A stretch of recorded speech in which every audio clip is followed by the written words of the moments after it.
এই পবিত্র শক্তিপীঠে শ্রীমা শারদার দ্বারী স্বামী শারদানন্দ রচিত শ্রী শ্রী মায়ের প্রণাম মন্ত্রের ব্যাখ্যা স্বরূপ যেন এটা হলো, যথাগ্নের দাহিকা শক্তি রামকৃষ্ণে স্থিতা হিয়া।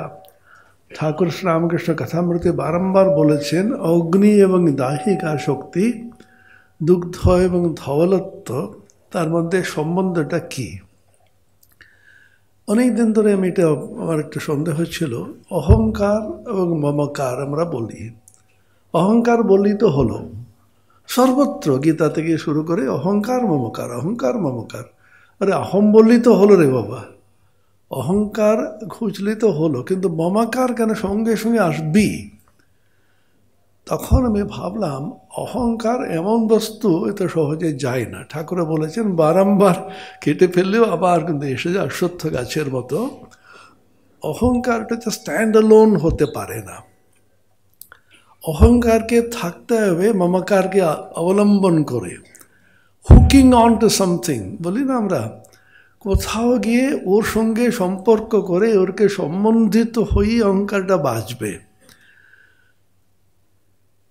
ভগবান ভাষ্যকার শঙ্করাচার্য গীতা ভাষ্যের শুরুতে বলছেন, অর্জুন অসম্ভবকুণ্ড অসুস্থ হয়ে পড়েছে, सीदन्ति मम गात्राणि त्वच्चैव परिदक्ष्यते इत्यादि रजशक्रों व्यवस्थातुं भ्रमति वेच मेनः तावरे विसृज्य शशरं चापं शोकसंविघ्नमानसः कृपयाविष्टं अश्रुपूर्णाकुलेक्षणम्। आर्मी जनरल হঠাৎ করে সমস্তগুলো ফেলে দিয়ে কাঁদতে শুরু করলো। তাকে এটা আমরা সাধারণত বর্তমান যুগে এটা পেপ টক দাও, মোটিভেশনাল স্পিকার্স অনেকে বেরিয়েছে, সকলকে মোটিভেট করে নিজে ডিমোটিভেট হয়ে যাবে ওরা।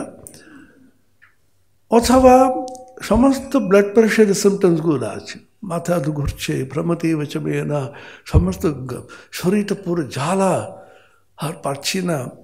শঙ্করাচার্য বলছেন এখানে ভগবান কি করলেন, উচ্চতম আত্মতত্ত্ব নিয়ে শুরু করলেন দ্বিতীয় অধ্যায়। তৃতীয় অধ্যায়ে গতাসু ন গতাসুশ্চ নানুশোচন্তি পণ্ডিতা, ভগবান রমণ মহর্ষি বলছেন, তিনি বলছেন দ্বিতীয় অধ্যায়ে গীতা যা বলার বলে দিয়েছেন, ভগবান বলে দিয়েছেন। অর্জুন কিন্তু ধরতে না পারে, বলছেন দেখো বুঝতে পারছি না, আবার কিন্তু আমার ভ্রান্তি হচ্ছে বলে অন্য অন্যগুলো বলে দিয়েছেন। উচ্চতম অজাতবাদ ওকে বলছেন, এখানে কেউই নেই, নত্বে বাহম জাত নাসম ইত্যাদি। শঙ্করাচার্য বলছেন এটা কেন করলেন? Using a cannon to kill a mosquito বলে না, একটা মশা বসে আছে, AK-47 রাইফেল রাখে ওটাকে মারতে। আত্মতত্ত্বকে নিয়ে অর্জুনের শোকটা কেন দূর করতে গেলেন? সেখানে বলছেন অহম এষাম মম এতে ইতি ভ্রান্তি প্রত্যয় নিমিত্ত, অহম এষাম আমি হচ্ছে এদের, এরা আমার। অহম আর মম এই সম্পর্কের জন্য ভ্রান্তি প্রত্যয় হলো, সঙ্গে স্নেহ বিচ্ছেদ হলো, স্নেহ বিচ্ছেদ হলে শোকমোহে পরিণত হলো, শোকমোহ হলে কি হবে? স্বধর্ম পরিত্যাগ প্রতিষিদ্ধ সেবা স্যাৎ। তখন অর্জুনকে আবার কিন্তু জ্ঞান দেওয়ার জন্য উনি আত্মজ্ঞান ছাড়া অর্জুনের উদ্ধার করা যাবে না বলে উনি আত্মজ্ঞানটা বললেন।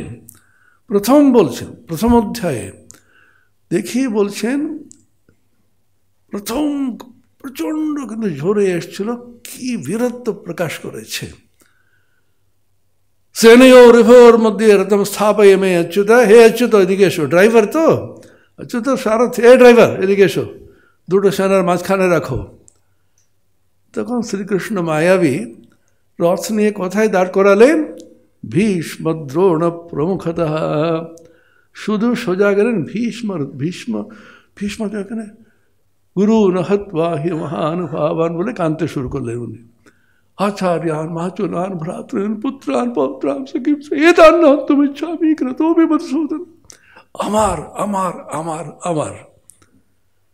গীতাতে প্রথম অধ্যায় 4 বার আছে স্বজনম হি কথম হত, স্বজন কথাটা 4 বার আসছে। এরা আমার লোক। সম্বন্ধ থেকে যেখানে মাত্র সুন্দর ব্যাখ্যা করলেন, সেখান থেকে অহমটা বেঁচে থাকে। অহমকে মারতে গেলে সম্বন্ধটাকে মারতে হবে। সম্বন্ধে সত্য, কিন্তু সম্বন্ধহীন সম্বন্ধ তুমি কীভাবে করবে? সমস্ত গীতার সার ওটাই। অনাসক্তি অনাসক্তি বারংবার গীতা দেব। সমস্ত কর্ম করো, কিন্তু কর্মের সঙ্গে তোমার সম্পর্ক নেই। ইনি আমাদের সুন্দর যেটা বললেন, নমে পার্থাস্তে কর্তব্যম ত্রিষু লোকেষু কিঞ্চন তস্য কর্তারমেব বিদ্যা কর্তারম অব্যয়ম। আমি করে যাচ্ছি, আমি কিছুই করছি না। ভাষ্যকার বলছেন এখানে আমাদের শঙ্করাচার্য, অর্জুন তোমার সন্দেহ হচ্ছে এরকম হতে পারে? কথম মাম না পশ্যসি, তুমি আমাকে দেখো না। নিজে বলছেন আমাকে দেখে শিখো, কীভাবে সমস্ত করে যাচ্ছে, আমার কোনো সম্পর্কই নেই। সেই জন্য সম্পর্কটা কীভাবে কিন্তু সম্পর্কহীন সম্পর্ক করা যেতে পারে, সম্পর্কটি মিথ্যা বলে দূর করলেও আবার চলে আসবে। কারণ অহম যতদিন আছে মম থাকবেই থাকবে। সেজন্য অহংকার মমকারকে অনেক উপায় বলা আছে, গীতাতেও আছে, আমাদের শাস্ত্রে আছে।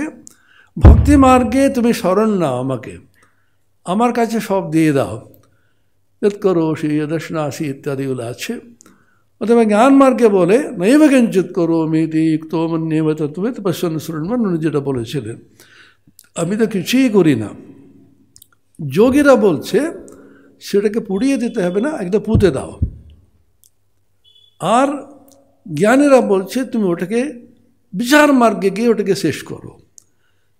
কর্মীরা বলছে এটাকে বিশাল একটি আকার নিয়ে নাও। আমার অহমটা প্রসারিত হয়েছে 18 অধ্যায় 46 শ্লোক।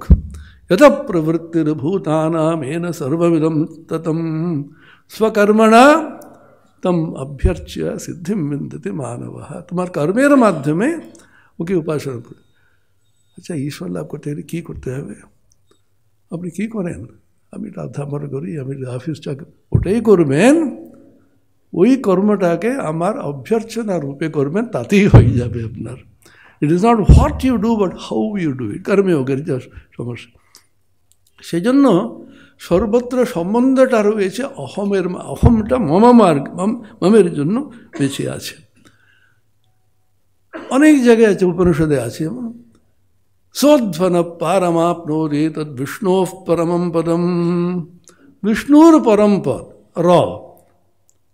শঙ্করাচার্য একটুখানি কিন্তু অসুবিধার মধ্যে আছেন। উনি শ্রুতি বাক্যে কিছু করতে পারছেন না। এটা সম্বন্ধে ষষ্ঠী। বিষ্ণুর পরম পদ মানে বিষ্ণু একটা আছেন, তার পরম পদ আছে। বলছে না না, বিষ্ণু পরমম পদম মানে এটা অভেদে ষষ্ঠী। এটা যেটা বিষ্ণু সেটাই পরম পদ। এটা আনন্দগিরি আবার বলছেন কীরকম, রাহোশ্বরবৎ। একটা সাপকে কেটে দেওয়া হলো, মাথাটা হয়ে গেল রাহু, লাস্টে হয়ে গেল কেতু। রাহুর শির মানে কি? রাহুটাই শির। রাহো শিরবৎ বিষ্ণু পরম মানে বিষ্ণুই পরম পদ।